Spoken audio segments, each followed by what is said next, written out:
Hey friend, how's it going? Thanks for tuning in. So today we're going to go ahead and talk about 5 of my street photography shots. But before then, I want to go ahead and thank you guys for showing support. And if I could have you guys like, follow, and subscribe both here on YouTube as well as on Instagram, it will help me a lot in order for me to actually show as many people as possible my street photography. And hopefully people can actually get some inspiration on things to do for street photography, as well as, to go out there and take many more shots on a daily basis. But thanks guys for tuning in, and let's go ahead and get started. So on the first shot, it is called Tourist Strolls, this shot right here. So for Tourist Strolls, this is actually really close to the Brandenburg Gate. If you haven't been to Berlin before, there's the Brandenburg Gate, and then there's also a whole park right next to it, kind of like gives you like that Central Park feel, but it just feels way bigger. But in the Brandenburg Gate, it's a very touristy area. And what I wanted to capture with this is like a super quick shot. You can tell because I was like just sliding by, and mainly for shots like these, I end up putting my shutter speed at like 1/300 or something like that, just so I can capture it perfectly clear. And I end up going by, and as I'm going by, I end up clicking on the actual person that I wanted to focus on, so it makes it like much easier. Sometimes I rely on autofocus, but most of the time I end up actually clicking on the actual focus that I want, which is a part of autofocus, but either way, that's not the point. The point is, what I was trying to capture here was the shadow, because it was like really heavy sunlight. It was like around, I think around 2 p.m.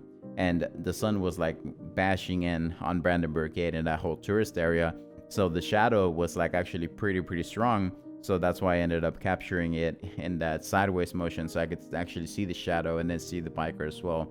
But I knew that this person was a tourist because I ended up seeing people riding those bikes all around that area. So that's, I'm not just calling this person a tourist just to call him a tourist. It's actually like a touristy thing to do. You end up riding a bike.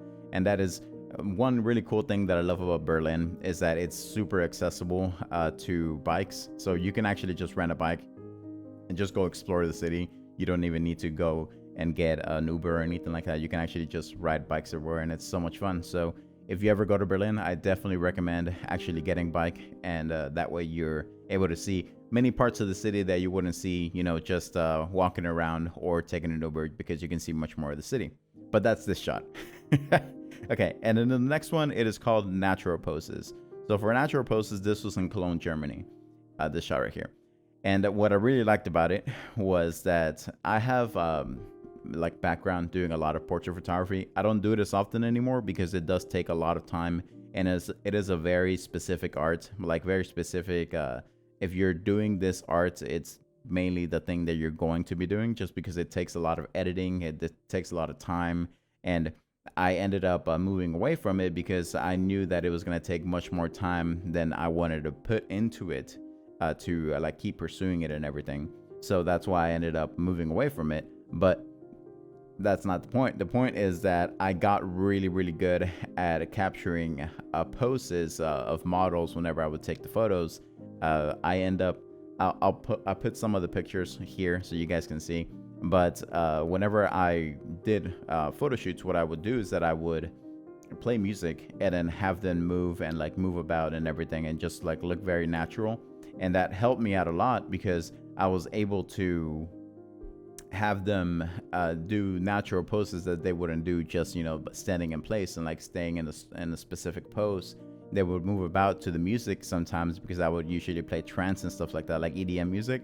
And they would like start flowing with it and everything. And it made them like fall into poses that were like completely natural and just looked good.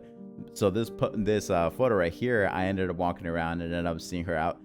As soon as I saw her going for her hat or touching her hair, that's whenever I was like, okay, I'm going to go ahead and take this shot, because I know she's going to touch her hair and it's going to look like such a model pose. And I ended up taking it, and she actually ended up looking at my screen. So I ended up, usually what I do is I'll hold my camera down here, and then I'm looking at it from the top, because I can flip up the screen and I'm able to basically see while I'm looking down. So it doesn't like, I don't make eye contact with people, right? Or I don't bring the camera up like this, so that, everything looks as natural as possible.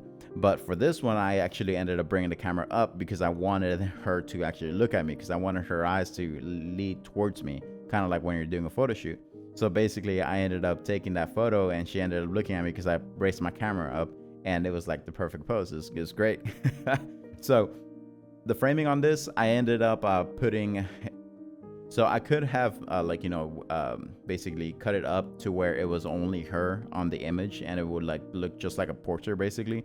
But I wanted people to know that this is actually a street photography shot. So that's why I ended up adding this person walking behind her, even though it has nothing to do with the shot. But just so that you can get more of a sense of how everything looks around her, that you can see that it's an actual street in Cologne, and that I'm just randomly taking this picture. I'm not setting it up or anything. But I wanted to give that feel of, portrait photography, but on the street. So that's this shot right here. And then on the next one, it is called Friendly Law, this shot right here. So this shot was taken in Chicago. And this is one of those shots. I've taken multiple like these where like people are actually smiling, or like they see me taking a photo and like they start, they show good emotion, basically, like they smile and stuff like that, or they wave and stuff like that. It's because I feel like whenever you're doing street photography, it's a lot of people are like, oh, well, you're just taking random pictures of different people. Like, that's weird. It's like, it can be weird if you have that type of character or that type of attitude towards it.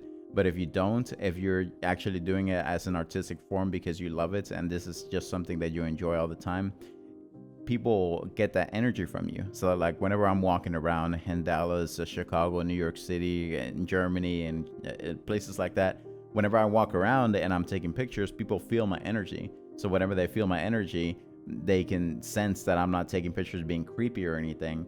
I'm just actually genuinely taking pictures because, this is what I love to do. So he ended up seeing me basically point the camera at him, and he ended up waving, and I was smiling while I was taking the picture. So he knew that, it was just me taking a random picture, and just, I guess I look very touristy or something like that. But, it's all about, people can really, really read your energy. And that's one of the ways that I end up, doing street photography, not really getting in trouble for taking pictures of random people on the street. And to this day, I've only gotten stopped once to basically tell me, hey, what are you doing? And I showed them my profile, I showed them my street photography, and they're like, oh, okay, I was just wondering what you were doing. But that's happened once in almost 1 million pictures that I've taken so far. So probably a little more than that now, but I've taken a lot of pictures. But it's happened only once in, the 3 years that I've been doing this, like seriously.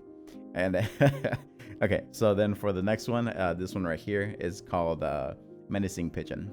So for Menacing Pigeon, I ended up seeing this. Okay, so let me just give you the area. So this is in Chicago, and the John Hancock building is right across the way. And on this side of the street, there's a church. So this is where I ended up taking this picture. So I ended up going to the side right there. And basically what I really, really wanted to do was take a picture of somebody walking towards the camera. And basically they would be under this branch. And I was going to take the picture of them and the bird, right? But I didn't end up having anybody walk in the amount of time that I had. And I knew that the closer I got to the bird, the more skittish it was going to be. So I was like, okay, well, I ended up having somebody actually walk to the corner and just stand under the branch right there. Well, under, but further away in the corner right there. So I ended up choosing this shot as my capturing. But what caught my attention was that the bird's eye, I don't know if you've ever noticed, but with pigeons, they usually have like reddish or yellowish eyes, and it was just like orange, and it was just like super daunting whenever I saw it. I was like, okay, well, what's wrong with this pigeon? Is he okay? Like, is he sick or something? But no, that's just how they look. That's just the color of their eye. But it just looks like super menacing. So like if you're walking around on a park or something and you end up seeing this pigeon looking at you with red eyes from the tree, it would look pretty creepy, right? But that's basically what I ended up seeing whenever I saw this pigeon. I was like, okay, that's pretty menacing. So I'm going to go ahead and take a picture of this anyways. But I want to go ahead and tell something with this, like basically try to capture somebody in the photo as well. So this is in a point in my street photography where I was trying to put a person in every single one of my shots, you know, just so it's categorized as street photography. But nowadays, I don't really care. I just, take pictures of what I want to show on my actual image. I don't have to put a person on it every single time. It could be structural. It could be a whole bunch of different things. People like to categorize, but I name it all street photography. But either way, I ended up taking this picture in this format, and it ended up working out for me. And I also really liked that, again, this was super harsh light. It ended up being, so whenever you're in big cities like these, especially in Chicago, you'll notice that whenever you're walking through downtown where there's skyscrapers and everything, it could be 12 o'clock, it could be 1, it could be 2, it could be 11 a.m. And the sun could be as high as it can. But since the actual buildings are so high up, they make huge shadows, right? So you can work on these shadows. So basically, that's what I ended up doing in this one. So the actual harsh light was bouncing off of the church and then going onto the bird right there in the branch. So it's like a little harsh, but I had an ND filter, so that ended up helping a lot. But basically, that's how I ended up taking this picture. And I also wanted like those shadows and everything. So even whenever there's like a super harsh like type of day, like there's just like heavy sun on your area, if you end up going somewhere where you can actually have the shadows of buildings and everything, you can actually just stick to that area and capture a whole bunch of street photography. So just a little bit of advice. And then on the next one, it is called Chicago Afternoons. So the John Hancock building, huge, and then there's the street level, right? And then on the street level, there is that there's a little like eating area under the John Hancock building, and this one was a Cheesecake Factory. But basically, for this one, what I wanted to capture was the single subject walking by, and then like that angle, like kind of like I was doing this more for depth more than anything else.